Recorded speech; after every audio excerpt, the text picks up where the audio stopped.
Fala galera, bora para mais uma resolução de exercício. Numa síntese química foi obtido um sólido que se supõe ser uma substância pura X. Na determinação do ponto de fusão do sólido, observou-se que, primeiro, eu tenho uma substância pura X, é o que o enunciado está me fornecendo. 1. O processo de fusão iniciou-se numa temperatura bem inferior. Então, pessoal, ó, uma temperatura bem inferior à tabela para a substância pura X. Então, nós automaticamente podemos entender que isso daqui é uma mistura. Eu não tenho somente ela. Eu posso ter um sólido que seja parecido visualmente com ela, mas se começou bem inferior, impossível, pessoal. É uma mistura, tá? O intervalo de tempo medido entre o início e o término do processo de fusão é grande. Pessoal, se eu estou falando de um sólido, então nós estamos fazendo isso daqui, certo? Eu tenho, supondo que ele está aqui, né? Ele começa a, vamos colocar aqui, ó, 25 graus Celsius. Ele vem aqui e começa o processo de fusão aqui. E depois, vamos fazer melhor essa curva. Então, ele começa a atingir o processo, né, a transformação de fusão, até, tá falando que é bem inferior, né, até 25 graus Celsius. Então, supondo que aqui seja 5 graus Celsius, tá, pessoal? Vou colocar aqui Celsius pequenininho. E aqui eu tenho, ele fala que termina também, aí tem o restante, né? Vai continuar subindo até, só que é o processo de fusão. Ele falou que é bem inferior. Se nós considerarmos de 5 para 25 é bastante.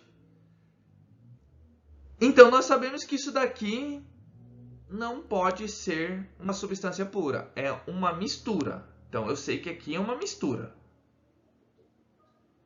Então, o meu sólido não é somente uma substância.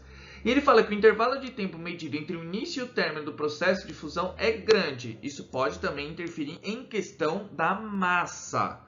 Então, quanto uma maior quantidade de sólido que eu vou ter, ela vai demorar mais tempo para fundir.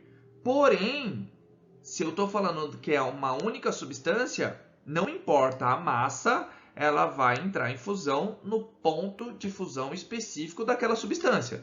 Então, se é 25, vai entrar a 25. Lógico, se eu tiver 10 gramas e 1 quilo, qual que vai fundir primeiro? 10 gramas. Mas ambas as amostras entrarão na mesma temperatura de fusão. Então, no mínimo, eu tenho duas substâncias aí. Automaticamente, com essa informação, eu já falo que o sólido obtido contém no mínimo duas substâncias. Aí só para ver. B, continuando a análise das alternativas. B, o sólido obtido é constituído apenas por cristais das substâncias puras X? Não, é falso. A gente viu que é uma mistura. No mínimo, né?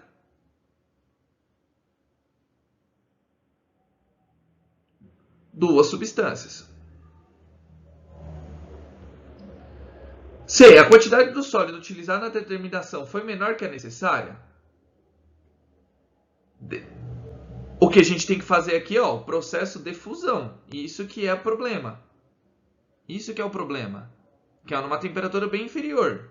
A quantidade de tempo é indiferente aí no caso se fosse uma mistura pura. Mistura pura, uma substância pura. Desculpa, pessoal. Então é falsa. D. A quantidade de sólido utilizada na determinação foi maior que a necessária? Independente. Fala independente, isso não importa, é independente. Como não é uma substância pura, não importa a quantidade. Vai demorar mais tempo? Pode demorar, mas a temperatura de fusão tinha que ser a mesma. E a pressão atmosférica local é maior que a pressão do nível do mar? Mentira, não. Então é falsa. A única alternativa que realmente nos sobra é a A. Tá certo, pessoal? Um exercício um pouco diferente para a gente fazer a interpretação, que são coisas bem específicas para a gente ter uma noção daquilo que a gente está vendo. Tá bom, pessoal? Então, se você gostou desse vídeo, já deixa o like, compartilhe com seus amigos, compartilhe com quem está estudando essa matéria. Não se esqueçam de se inscrever no canal e ativar o sininho, que todo vídeo novo que eu postar vocês serão notificados. E se tiver alguma dúvida ou algum exercício em específico e queira que eu resolva, é só deixar aí nos comentários, que assim que eu visualizar, eu já tiro as dúvidas e faço um vídeo resolvendo o exercício que vocês pediram. Tá certo, pessoal? Então, aquele abraço. Valeu!